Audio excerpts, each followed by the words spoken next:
با درود. میخوام تجربه 50 روز غذا نخوردن رو خدمتتون توضیح بدم، پس محکم بشینید و خوب به توضیحات گوش کنید. این ویدیو رو به این خاطر میگیرم که خیلی ها ویدیو قبلی رو دیده بودند و خب کلی سوال داشتند، ولی به جهت اینکه من خیلی خلاصه توضیح دادم، جنبه های مختلف این کار رو نتونستم که آشکار کنم و خب خیلی ها فکر میکنن که همه چیز گل و بلبله، بعد تبریک میگن به خاطر اینکه چقدر پشتکار داشتی، چقدر ممارست داشتی، ولی به واقع اینطور نیست. گفتن اینها هم سخته، ولی خب یه مسئولیتی حس کردم که به علت اینکه اون ویدیو رو ضبط کردم و گفتم، این رو هم در ادامه خدمتتون عرض کنم. خب تجربه اول من بهمن ماه 99 بود که شروع کردم به روزه به مدت 20 روز و تجربه دوم اردیبهشت ماه 1400 که به مدت 30 روز غذا نخوردم و آب خوردم. خیلی ها در مورد علمی بودن این روش پرسیده بودن. خب علم که دائما در حال تغییره، ولی من کارهایی که خودم انجام دادم رو خدمتتون عرض میکنم. خب یه سری کتاب خوندم، کتابای مختلف هست، با یه سرچ ساده هم این قضیه پیدا میشه و همچنین خب تو یوتیوب چه به زبان فارسی چه به انگلیسی هستند تجارب بسیار متفاوت و پزشک هایی که این کار رو دارن انجام میدن، مؤسسه هایی که با روز درمانی و با آب درمانی میان و خب یه سری بیماری ها رو رفع میکنن. در نتیجه بله قضیه علمی هست، اما خب من صرفا از تجربم صحبت میکنم و بحث علمیش رو خب برید و کسانی که میخوان خودشون یه جستجویی بکنند. در مورد این که خب چی شد گرسنت نمیشد، چرا؟ من از همون روز اول گرسنم بود تا روز آخر و احساس گرسنگی داشتم، اما تجربیات خیلی ها رو شنیدم که و دیدم که از دیگه روز دوم و سوم میل به غذا و حس گرسنگی به طور کامل میره. پس تو اشخاص مختلف میتونه متفاوت نتیجه بده. یه چیز خیلی زیادی هم که پرسیده شده بود این بود که برای کاهش وزن روزه به چه صورت هست. خب من که به نظر خودم این کار واقعا فایده‌ای نداره برای کاهش وزن، به خاطری که من روزه رو که گرفتم دوره اول که وزن نکردم، واقعا خودمو نکشیدم چون به خاطر کاهش وزن نبود، ولی بار دوم خب 48 کیلو شدم در روز آخر و زمانی که شروع کردم دیگه به مصرف مواد غذایی روزانه تقریبا 1 کیلو اضافه می‌کردم و همه چیز برمیگشت سر جای خودش. در نتیجه خب اضافه وزن رو باید از اینجا به نظر من ابتداءً حل کرد. خب چرا اصلا من این کاره رو انجام دادم؟ اینجا همون قضیه‌ایه که میگم خیلی ربط به پشتکار و اینها شاید نداشته باشه و بیشتر قضیه اجبار، حالا نه کاملا هم اجبار میتونه باشه. خب در مورد اینکه سالها تنگی نفس داشتم و در واقع پولیپ بینی و اینها قبلا توضیح دادم و به همون علت هم شروع کردم این روزه رو گرفتم و خب اشخاصی دیده بودم که واقعا نتایج بسیار خوبی دیده بودند. اولیشون آقای کریم ایزدیفر، دوست عزیز من، که ایشون در سن الان دقیق یادم نیست بین 50 تا 60 سالگیشون این کار رو انجام دادن و به مدت 40 روز روزه آب گرفتن و خب انشالله فرصتی بشه که باشون هم باز بتونیم یه ارتباطی داشته باشیم، شما یه ارتباط داشته باشیم. من که میبینمشون سعادت دارم هر هفته. ایشون از 3 جای گردن و کمرشون دیسک داشتن و گویا مثلا دستشون از اینجا دیگه بازتر نمی شده به خاطر دیسک گردن و دیسک کمر و مورد بعدی این که البته ببخشید که اینجا من این کار رو میگم، اما میدونم که اینقدر عزیز و بزرگوارید که میدونید که من این کار رو به خاطر آگاهی جمعی انجام میدم. و همچنین گفتن که گوششون سالها به مدت 15 سال عفونت داشت و خب پزشکای مختلف، داروهای مختلف و خب میگفتن که برای حمام رفتن بسیار مشکل داشتم، استخر نمیتونستم اصلا برم و تمام این مشکلات رفع شد بعد از 40 روزه و ایشون الان به راحتی تو آبهای رودخانه ها، استخرها، حمام و هیچ مشکلی نداره. حتی پرده گوششون سوراخ شده، پاره شده بود و این ترمیم شد بعد از این روزه. و این که میگم خب یه چیزی نیست که شنیده باشم، صرفا با خودشون مستقیم صحبت کردم و دوست نزدیکیم. و همچنین در مورد دیسک های کمر و گردن و اینها هم کاملا رفع شده. هر هفته با هم یوگا انجام میدیم و اون مسائل رفع شده. به این خاطر من همین کار رو انجام دادم. چه نتیجه بگیرم؟ در تجربه اولم که 20 روز بود من فعالیت هام رو متوقف نکردم، گرچه محدود کردم، ولی خب کلاس ها رو میرفتم و تدریسم رو انجام میدادم و خب یکم با ضعف و بیحالی، اما 20 روزش کارها رو انجام دادم. کارهای جداگانه‌مو هم محدود کرده بودم. اما در تجربه دوم هر 30 روز رو استراحت کردم و خب باز اینجا قضیه یه مقداری متفاوته در هر شخصی. هر کس باید ببینه که توان بدنش به چه صورت هست، چه موقع نیاز به استراحت داره، چه موقع خب میتونه کارها رو انجام بده. ولی خب تجربه من به این صورت بود. تجربه اولم هم یه مقدار راحت تر بود، به خاطر اینکه خب درگیر کار و اینها بودم و روزها یه مقدار راحت تر میگذشت. اما تجربه دوم اینجوری نبود، کار یه مقدار سخت تری بود. ضمن این که حالا چرا 2 تا تجربه عرض میشه که من اینا رو نوشتم که در مورد همش تقریبا تلاش کنم که صحبت کنم. تجربه اول رو که من شروع کردم تقریبا شب 3 بود که شروع کردم و به سرفه افتادم و یه چیزی در حدود یه 20 دقیقه فکر میکنم طول کشید که من همینجوری سرفه میکردم و یه سری خلطهای سبز رنگ همینجوری با هر سرفه‌ای میومد از گلوی من بیرون. و بعد از اینکه این سرفه ها تمام شد، انگار نه انگار که 10 سال 15 سال آسمی بوده و چیزی بوده. نفسم باز بود و حجم تنفسیم بسیار زیاد بود، 2 برابر شده بود تقریبا.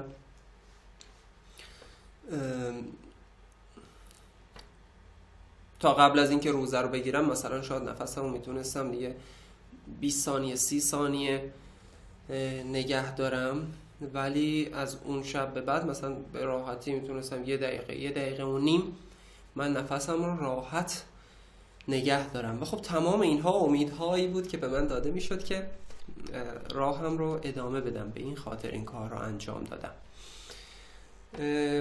ولی یه چیزی حدود 1 ماه گذشت و دوباره یواش یواش علائم تنگی نفس پیدا شد و همین شد که من تصمیم گرفتم که باز دوره دوم رو انجام بدم. چون که در کتاب‌های متفاوت بعضی‌هاشون اینجوری نوشته که پاکسازی کامل رو شما در واقع پاکسازی اصلی و اساسی رو از روز 30 به بعد میتونید حس کنید تا روز 40.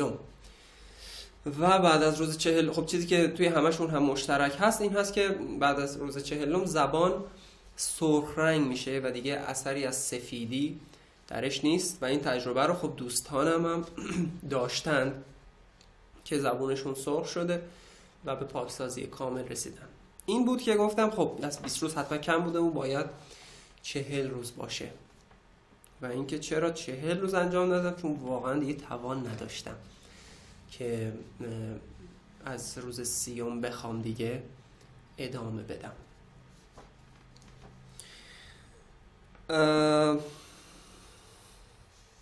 بعد از اینکه تجربه اول رو انجام دادم، خب یک سری از دوستان و اطرافیان تمایل داشتن که این کار رو انجام بدم و تجربه کنن.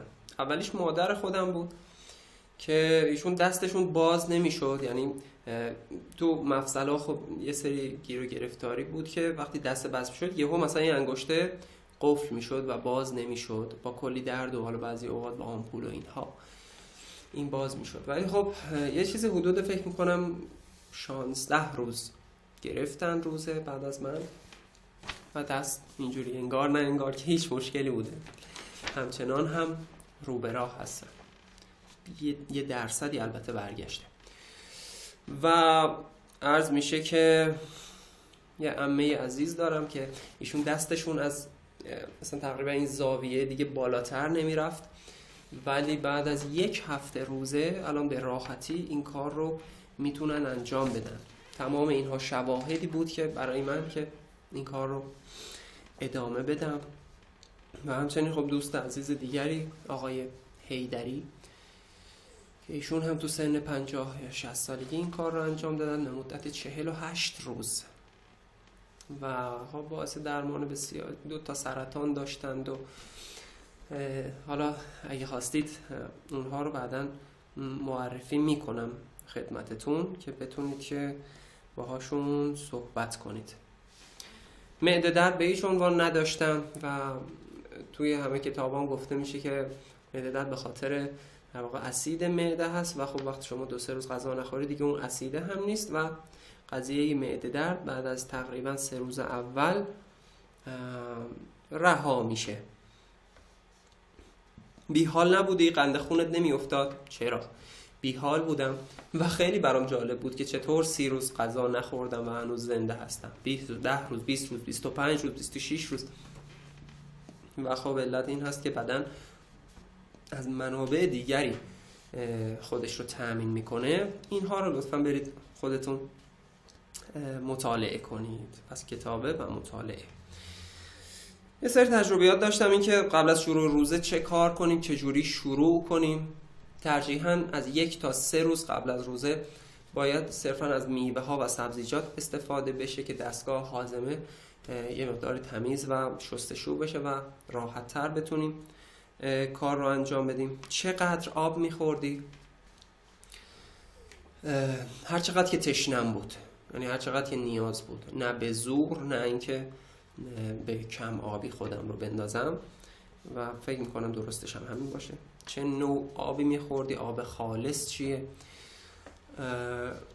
آب رو به چند نمونه توصیه میشه که بخورید: آب جوشیده، آب مقطر و آب چشمه، که من از آب چشمه و آب جوشیده استفاده میکردم. بار دوم کاملا آب چشمه، بار اول هم آب جوشیده خب خنک شده و مسلما آب خنک هم نه، آب معمولی با دمای بدن. دیگه این که یه نکته مهم اینجا هست که من اگر که الان بخوام، یعنی اگه برمیگشتم به قبل، به اون مدت این کار رو انجام نمیدادم، به خاطر اینکه بیشترین نتایج رو همیشه در 3 روز و هفته اول، در 1 هفته اول بیشترین نتایج رو گرفتم. در نتیجه روزهای کوتاه مدت معمولا بهتر جواب میده. مثلا ماهی 3 روز، مثلا 3 ماهی 1 هفته، اینها جوابهای بهتری میده. ولی باز من واقعا شخصی نیستم که صلاحیت داشته باشم که بخوام بگم چه کاری رو انجام بدید. چند تا چیز برام خیلی جالب بود.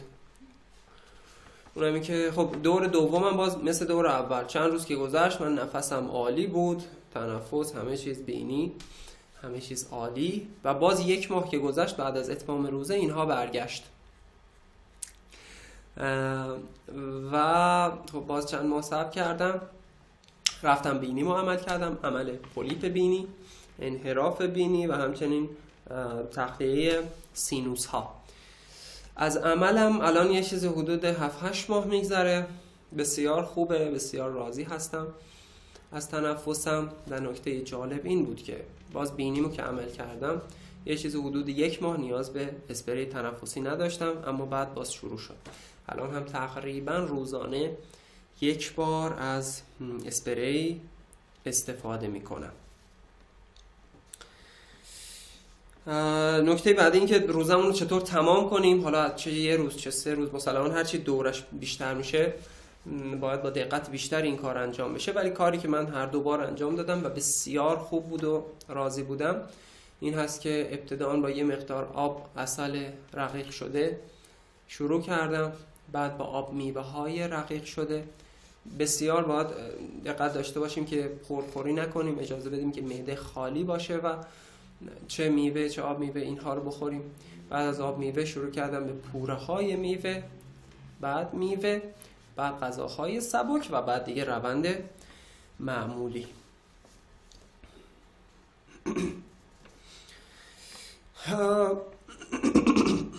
عذرخواهی میکنم. چند تا حالا دستاوردهاش به لحاظ بیماری خب برای اطرافیانم خیلی بهتر بود تا برای خود من، چون که دستاوردهای بلند مدت تری رو دارن تجربه میکنن، خب برای من 1 ماه بود. ولی چند تا چیز برام اتفاق افتاد که خیلی جالب بود. مهمترینش این که تا قبل از این که بخوام روزه بگیرم، شنیدین دیگه خیلی ها میگن غذا رو ما میخوریم که تموم بشه، نمیخوریم که سیر بشیم، و این اتفاق برای من هم بود. نمیدونم چرا، ولی یه جاهایی متوجه بودم که سیرم، اما چون غذا بود ادامه میدادم و میخوردم. بخشیش هم انگار دست خودم نبود. و مورد بعدی این که بعد از خوردن غذاهای کربوهیدرات دار، مثلا حتی برنج، بعد اینکه یه وعده برنج مثلا میخوردم، بلافاصله میل شدیدی به خوردن شیرینیجات داشتم از هر نوعی.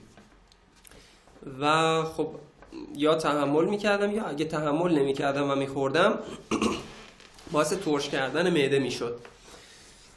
اما بعد از اینکه این روزه ها و همون روز دوره اول تمام شد، خیلی جالب بود که خب مصرف غذا به این صورت بود شده که وقتی غذا میخورم دیگه سیر که میشم دست از غذا میکشم. شاید حسش کرده باشید، مطمئنم که خیلی ها این حس رو دارن، بعضی هم ندارن و براشون خنده داره دیگه. این اتفاق برام افتاد. اون میل به شیرینیه هم رفت، گرچه که روند تغذیه‌ام تغییری نکرده، همونه. و دستاورد دیگه ای که داشته این که حالا قبل از روزه من نرفتم آزمایشی انجام بدم، ولی یه ترابطی به هر حال حس میکنم. البته که گفتم بعد از این واکسنه که زدم بسیار سست و کم انرژی تر شدم، ولی یه کرونا هم من گرفتم شهریور ماه 1400. گفتم روزم اردیبهشت ماه بود، شهریور ماه بود و خب کرونا بسیار سبک از من رفت شد. ضمن این که خب بیماری های معمولی هم که هست معمولا برام پیش نمیاد، حالا یا به خاطر روزه هست یا به خاطر تغذیه هست یا هر چیز دیگری، الان نمیدونم. امیدوارم که همه چیز رو گفته باشم. براتون سلامتی، شادی و بهروزی میطلبم. خیلی متشکرم که گوش دادید.